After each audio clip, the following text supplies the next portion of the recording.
we're going to be mounting a 52-inch light bar on a 2000 Ford F350. Obviously, you're going to need a light bar. You're going to need a wiring harness.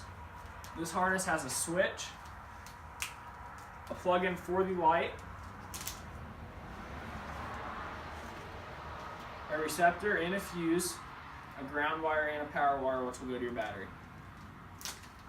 You will need 2 bolts to mount the light bar. You'll need self-tapping screws to ground the light bar. You'll need wire ties to make sure you keep any wires away from moving parts. You'll need electrical tape. Because we are in Ohio, you'll have to cover up your wires for the winter.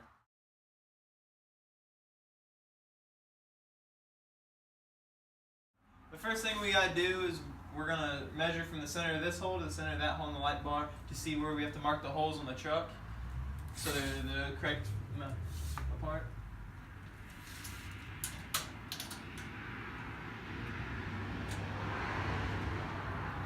It was 54 inches, and now I'll have to put that over here.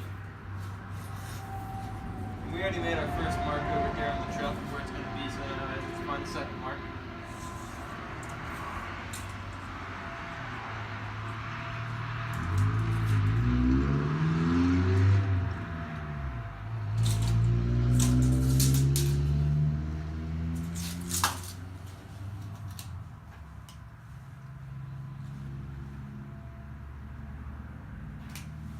Alright, now I'm going to make sure it all lines up.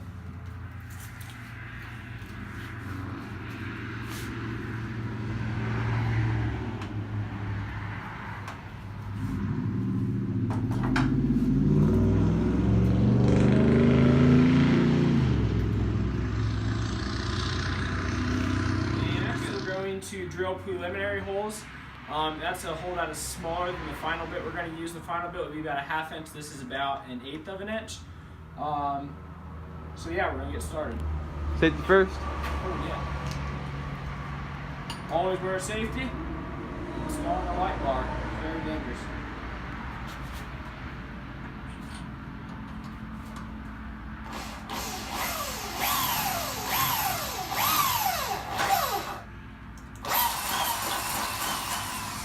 With our first hole, we're going to drill holes on both sides, our pre-holes. Now we're going to use these self-tapping screws for our second holes. And we're going to mount the light bar onto the truck.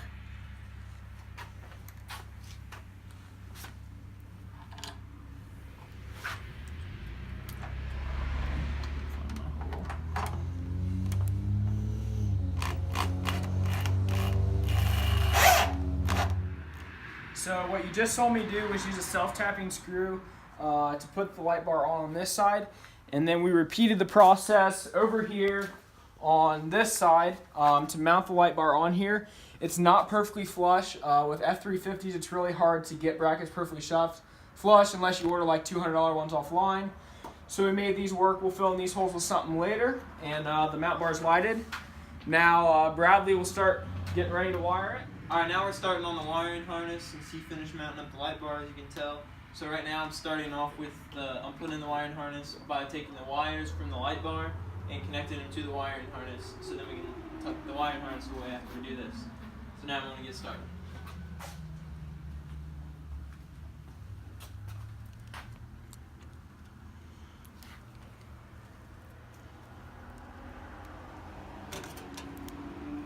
And right now I'm crimping them together.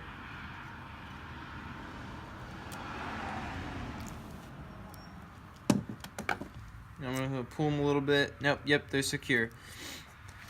Now I'm going to do the red to red.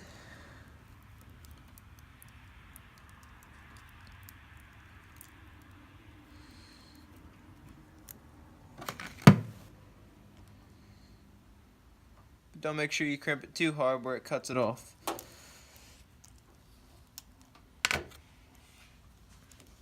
And on the original wiring harness, they have these clips that hold that from one wire to the other to the button, so you can take the button off to put it through the firewall.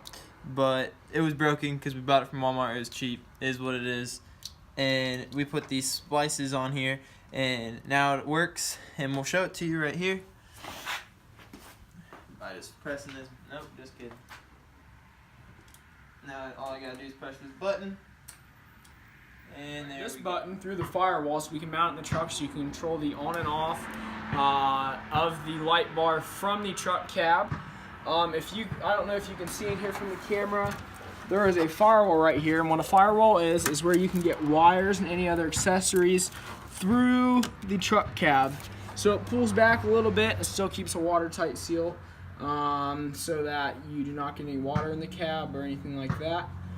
So next I'm going to run this plug through that firewall, and then we'll meet you on the other side. Now we just pulled the button all the way through from the firewall up front, and we pulled it through this little hole right back there, if you can see it. So next what we did was we tied all of our wires and our relay down here.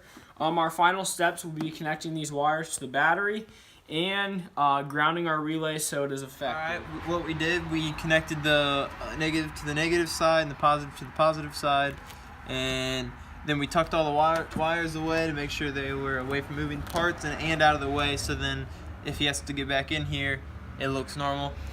And it'll be easy to take the battery out now. We'll just pick this up and then move all this out of the way. And we zip tied the wires and tucked them in down here, but in front of the battery. And we screwed into the relay right here, so then it's grounded out onto the frame. And everything should be good to go now. We ended up putting the button right here. Just press it, and it turns on the lights. I'll go show you that right now.